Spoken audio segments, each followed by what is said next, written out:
You're listening to Lone Star Community Radio on 104.5 KCZW LP Conroe and 106.1 KZCC LP Conroe and worldwide on irlonestar.com. Did it again. Welcome back, everybody. Grit and Grace with Jennifer and Meredith. And we typically have a quick intro, but that did not occur this morning. So, welcome back. Yay. All right. So, my girl Jen here, right before we went to break, we've clarified that her boy's not listening. So, whatever we were talking about, the TMI stuff and what would have been embarrassing to him, luckily he did not hear. Yay! Yes. But we will keep this forever for when he graduates. But okay, so we are ready for some Share the Sweetness. Are you ready? I am ready. What are you doing on there? Who you talking to? She's our social media guru, Miss Jen, right now. So I know she's on there talking to somebody. I'm not talking. I was just checking things out. Check it out. All right. Yeah. Well, you know what? Let's do some Share the Sweetness action. What you think? Yeah. All right, I'm going to kick it off for us. Mhm. Every week, of course, you know, with everything going on in the world today, we like to highlight the good things going on. We like to share some sweetness. All right. And so you're playing Funky Cold Medina in Hey, the background? You got me inspired. That's all I'm saying. All right. So Okay. how about this caught my attention. I You loved. could play How Sweet It Is to Be Loved by You. I'll try to find that in just a moment. Okay. Bossy pants. No, All no, right. not bossy. Just thinking sweet.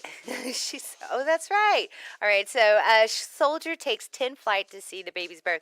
You may have Aw. heard this in the news. I know it's so great. So, U.S. soldiers stationed in Iraq has made it home in the time for birth of his first child after 10 flights. That's crazy. Combat engineer Francois Clerf was able to take advantage of a policy that allows, of course, the service personnel to return home for the birth of a child.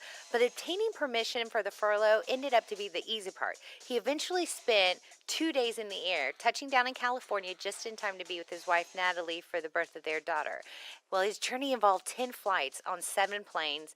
Adventure took him to via Kuwait, Turkey, Frankfurt, Baltimore, and Atlanta before he finally arrived in his hometown of Monterey, California.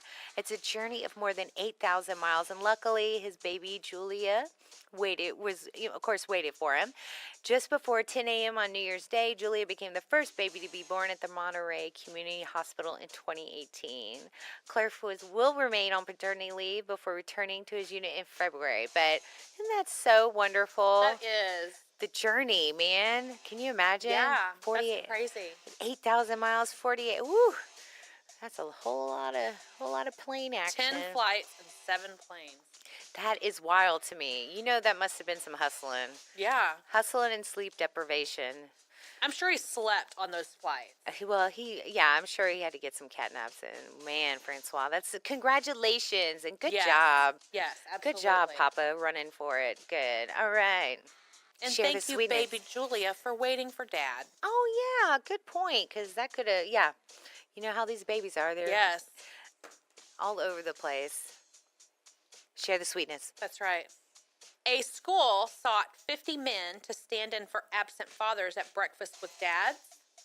Nearly 600 showed up. That is crazy. How awesome. Yes. Extraordinarily, last month at Billy Earl Dade Middle School in Dallas, the school has a student population of nearly 900, and about 90% are from low-income families. They plan to host its first breakfast with dads, and about 150 male students aged 11 to 13 signed up. But the organizers of the event were concerned that some would attend without a male figure at their side. So they put out a call for volunteers who could serve as mentors. And when the day came for the event, nearly 600 men showed up to help and mentor the boys, some of them volunteering for the first time. Stephanie Drinka, a Dallas photographer and blogger who works with Dove at Big Thought, a nonprofit organization, chronicled the event, reporting that she'll never forget witnessing the young students surrounded by supportive community members. So many volunteers that at times she saw young men huddled in the center of 4 to 5 mentors. The look of awe, even disbelief in students' eyes as they made their way through the crowd of dads was astonishing.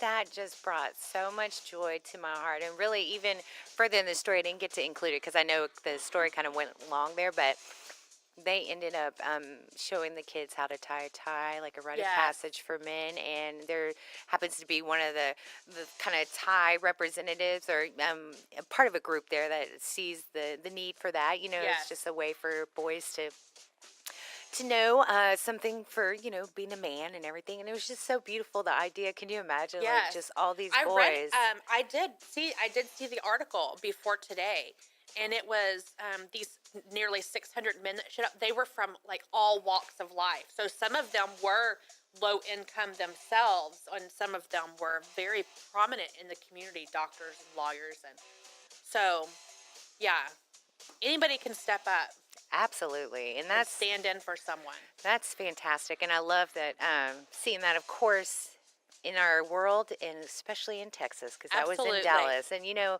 as a native Houstonian, I hate on Dallas a little bit sometimes, but nothing but love. As a whole, love the state, That's right. all in all. But yeah, so that's so sweet. And a little share the sweetness for you. That's right. And of course, Hashtag. hashtag share the sweetness. Thank you, Mama. Thank you. Yeah, and you've got to tell us some of your sweetness too. What's going on Yes. in your world? Something good that happened. It could be as little as pay forward. Somebody, made sure I didn't get a ticket, or somebody, paid for my drink at Starbucks, and how you could pay it forward. Because really, we need to highlight the goodness in the world right That's now. right. Okay, That's right. so hashtag share the sweetness. Yes. Hook up with us on social media. Let us know what kind of sweetness you have heard this week. And of course, more than anything, we encourage you to share sweetness as well. All right. Yes. Get out there and do something sweet today. I don't know. Maybe go to a garage sale at God's Garage. That's right. Good little sweetness for yourself and somebody else. They're doing a fundraiser, aren't they, Jen? They are. I know. I love it. So, From and 8 to 2. 8 to 2. That's right. Thank you. 12340 FM 2854.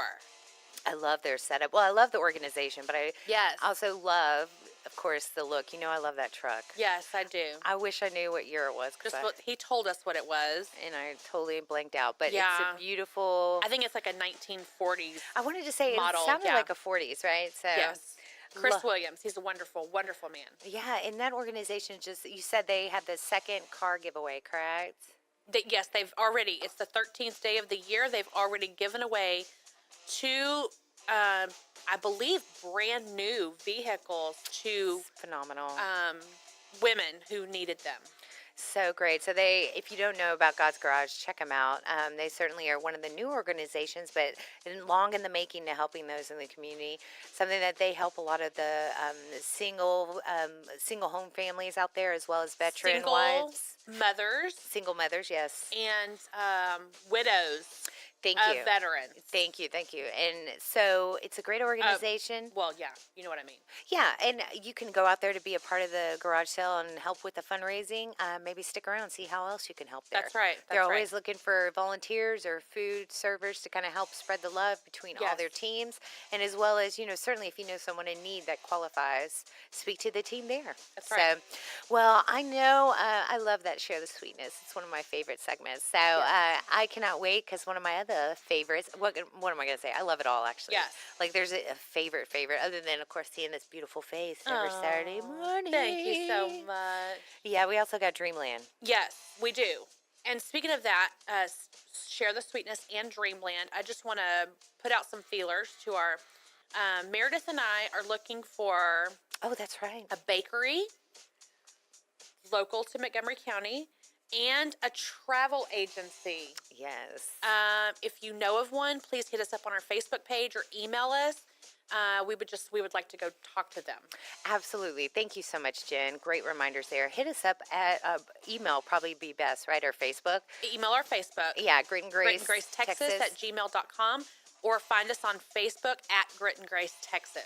That's right. Thank you so much, Mama. She's always staying on top of it. And in fact, she's keeping us on target too, because we're going to take a quick break. Come Yeah. back for a little Dreamland, all right? Sounds good. All right. It's Grit and Grace with Jennifer and Meredith.